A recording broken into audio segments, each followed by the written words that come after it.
Mesdames et messieurs, chers amis, bonjour. Aujourd'hui, nous allons commencer l'étude du premier chapitre du livre « Les principes de gouvernance de la Chine ancienne ». Ce chapitre s'intitule « La voix du dirigeant ». Comme nous le savons tous, un dirigeant est celui qui dirige le pays ou l'organisation dont il est membre. L'appellation dirigeant est utilisée pour désigner un roi, un empereur, un duc, un prince, mais aussi un président, un ministre, un chef d'entreprise, un responsable de communauté locale, etc.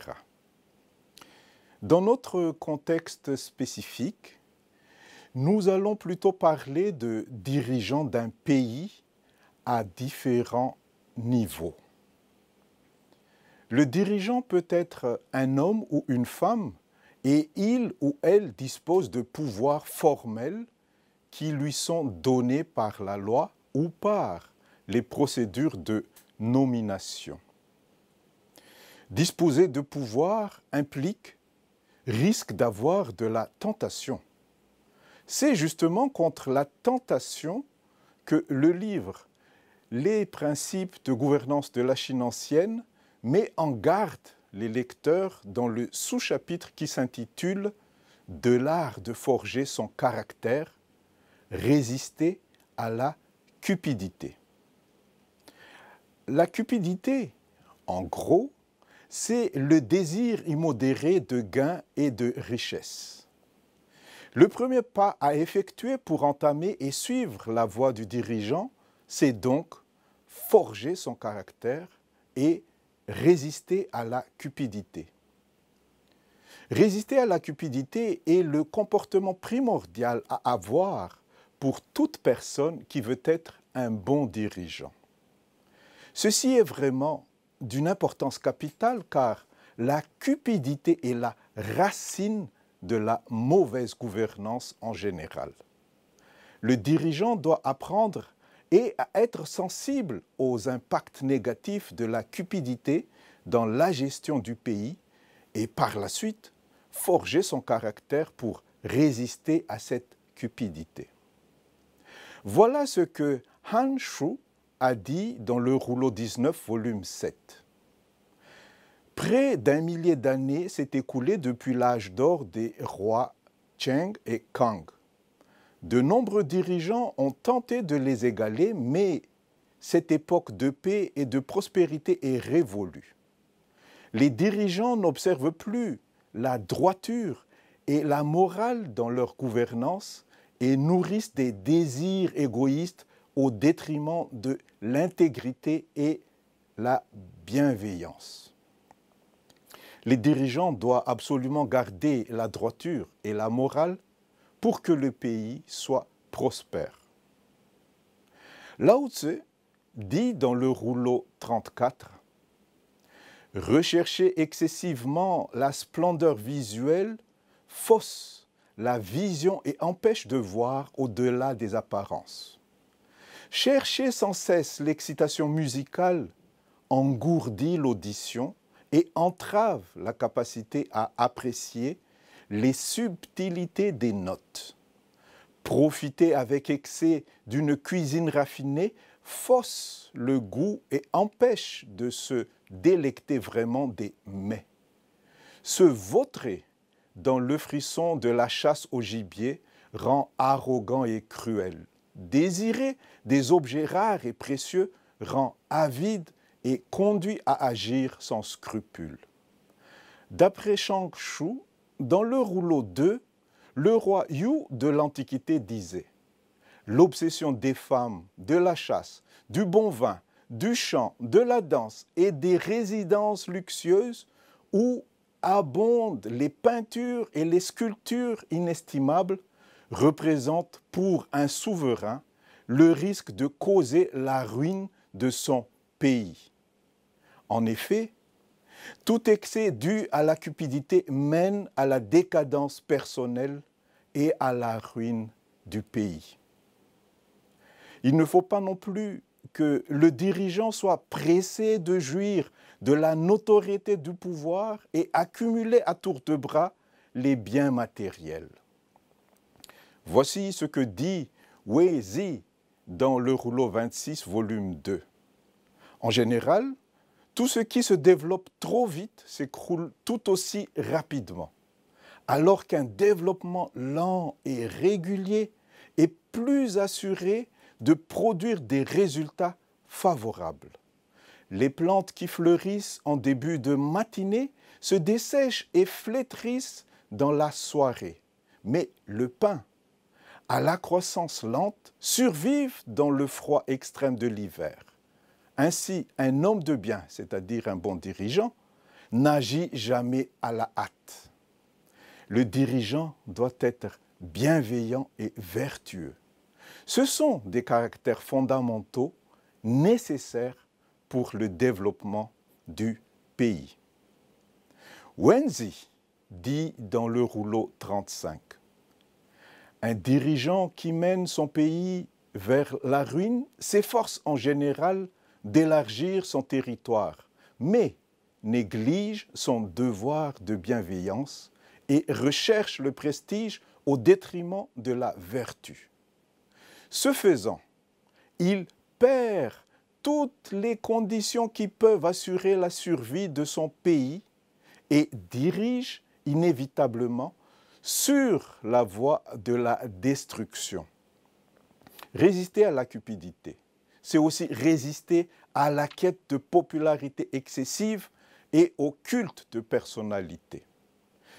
Thi Lun, dans le rouleau 48, disait « Rien ne peut causer plus de tort à un dirigeant que de quérir l'adoration et la popularité.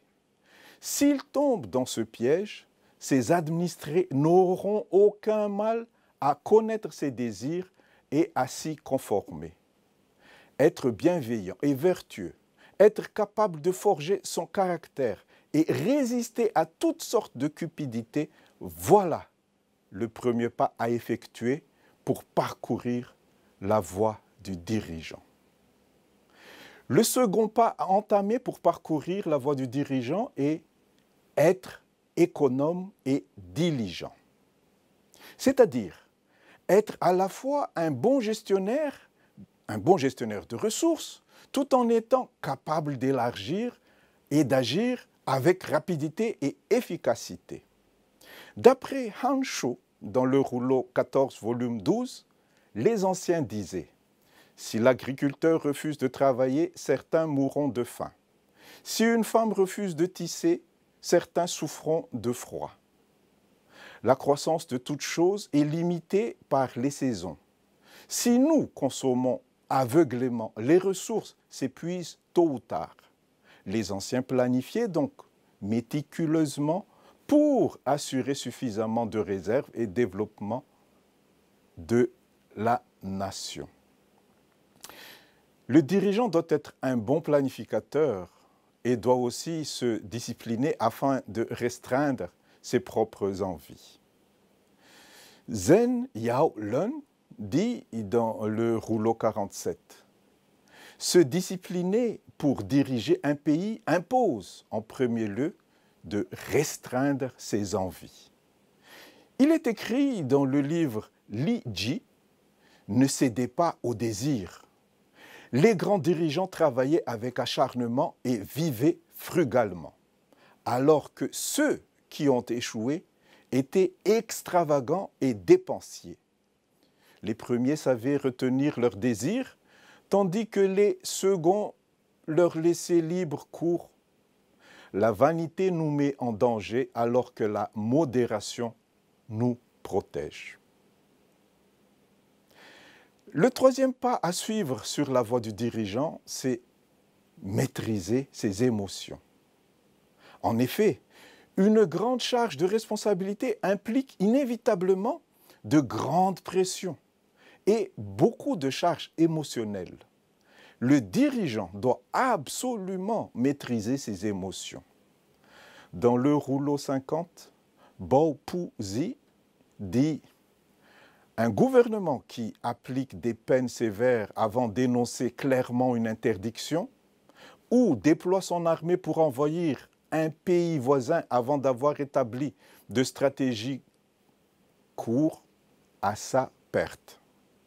Quel intérêt y aurait-il, par exemple, à brûler les champs pour détruire les sauterelles, abattre les arbres pour se débarrasser des infestations de vers et d'insectes, avaler du poison pour éradiquer ses poux et ses puces, ou démolir une maison afin de chasser les moineaux et les rats?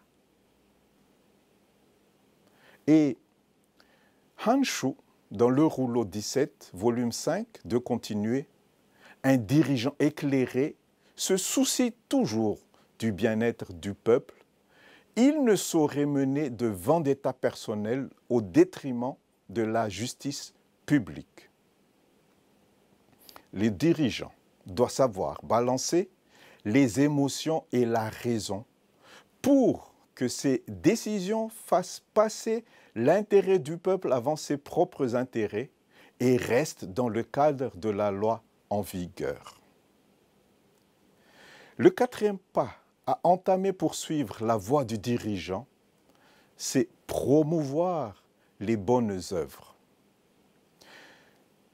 Le dirigeant doit savoir analyser la société où il évolue, tirer des leçons de vie de ses analyses et transmettre ses expériences à la population. Le dirigeant a un rôle d'éducateur. Il est un modèle et éduque les gens à être vertueux et à faire le bien en promouvant les bonnes œuvres. D'après Lun Yu, dans le rouleau 9, Confucius dit « Au contact des autres, je les considère comme mes professeurs. J'observe leurs qualités et je m'en inspire, tout comme je note leurs défauts que j'essaie de corriger en moi. » Dans le rouleau 35, Zhengzi dit « La plus grande vertu est de prendre plaisir à faire le bien. Vient ensuite l'habitude de faire le bien, puis la capacité à s'efforcer de faire le bien. Savoir apprécier et promouvoir les bonnes œuvres est une qualité très appréciée chez le bon dirigeant. » Le cinquième pas à suivre sur la voie du dirigeant, c'est corriger ses erreurs. C'est un pas très important. En effet, les erreurs sont humaines, tout le monde en fait. Mais, d'après Lun Yu, dans le rouleau 9, Confucius disait « Faire une faute mais ne pas la corriger, voilà la véritable erreur. » Et Zhigong disait « Les erreurs d'un homme de bien sont comme les éclipses de soleil et de lune. Lorsque l'homme de bien fait une faute, tout le monde voit ses défauts. En se rectifiant, la lumière revient comme après l'éclipse et tous le regardent avec respect. » C'est en rectifiant ces erreurs que le dirigeant peut de nouveau gagner le respect de ses administrés.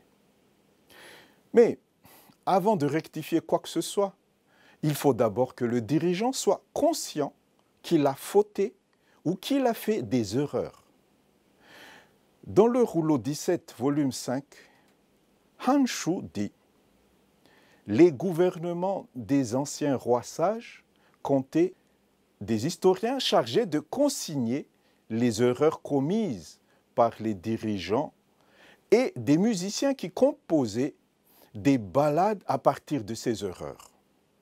Le peuple pouvait les critiquer sans crainte et les commerçants pouvaient en discuter sur le marché. Ainsi, les souverains entendaient les critiques et y répondaient par la mise en œuvre de politiques judicieuses, justes et honorables. Cette clairvoyance contribuait à la longévité de leur règne.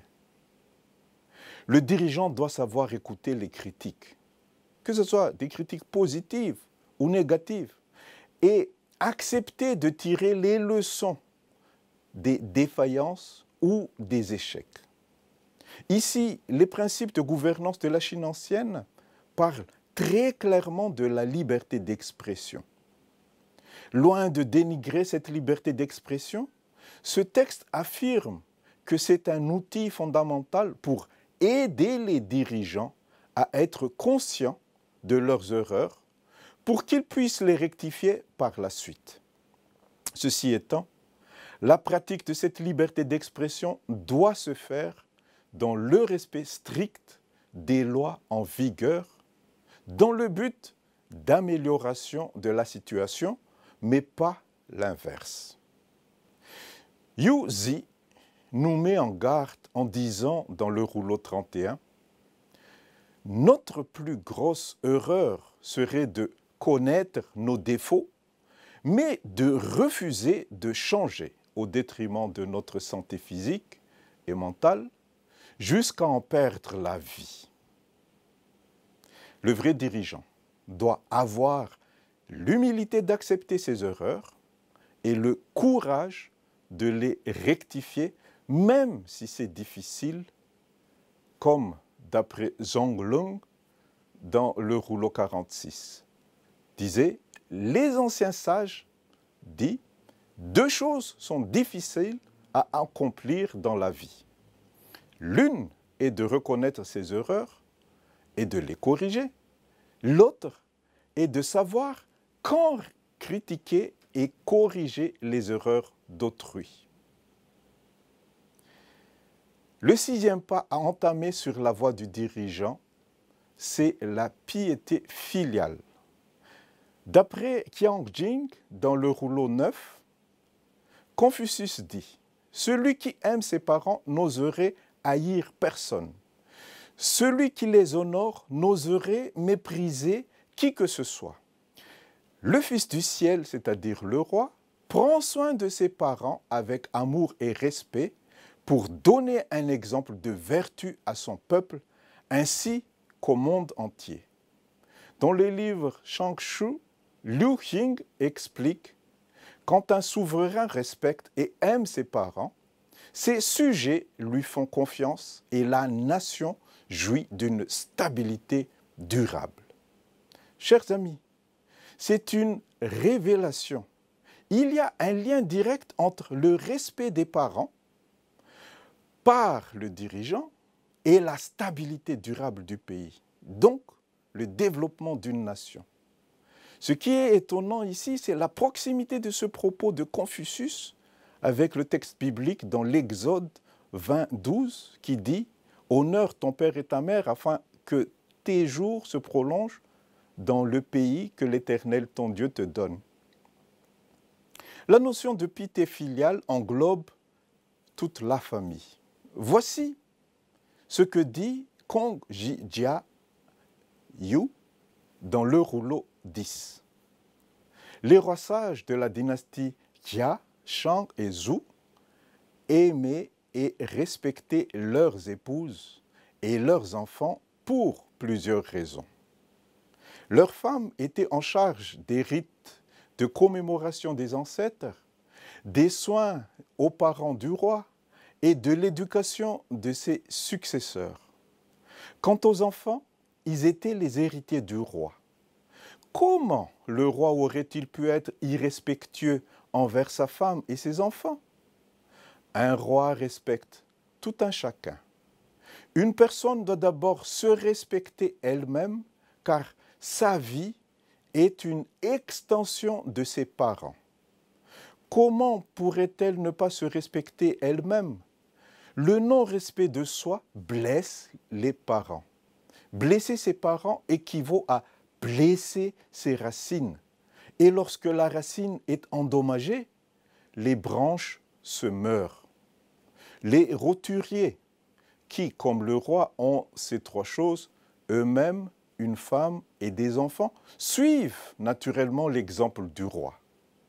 Le roi se respecte et respecte donc les autres. Il aime ses enfants et aime donc ceux des autres. Il respecte sa femme et respecte donc les épouses des autres. En comprenant cela, le roi peut propager cet enseignement profond dans le monde entier.